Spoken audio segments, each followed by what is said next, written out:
Ya, pemirsa, Bursa Efek Indonesia menyatakan bahwa perusahaan-perusahaan yang akan melantai di pasar modal atau go public di tengah pandemi masih terus terjaga. Bahkan hingga saat ini sedikitnya ada 20 perusahaan yang siap untuk menggalang dana melalui mekanisme Initial Public Offering atau IPO.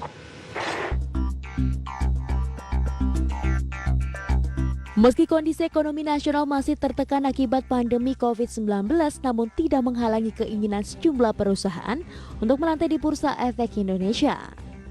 Bahkan hingga saat ini Bursa Efek Indonesia mencatat sedikitnya ada 20 perusahaan yang siap untuk menggalang dana di pasar modal melalui mekanisme Initial Public Offering atau IPO.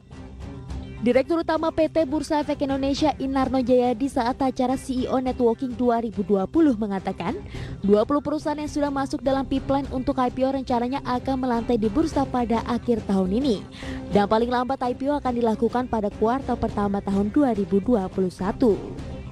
Adapun jumlah perusahaan yang sudah tercatat atau emiten baru di Bursa Efek Indonesia di sepanjang tahun ini telah mencapai 46 emiten dan jumlah ini menjadi yang terbanyak di kawasan Asia Tenggara.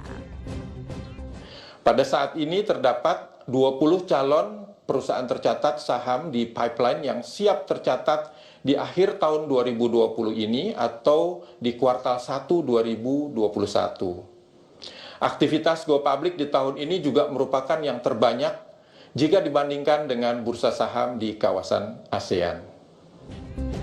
Inarno menambahkan jumlah investor di pasar modal hingga saat ini sudah tembus hingga 3,39 juta investor atau tumbuh 37% di sepanjang tahun 2020. Kemudian dan aktivitas investor retail di pasar modal juga ikut mengalami peningkatan hingga mencapai 126%. Dari Jakarta, Gilang Praditya, ID Exchange.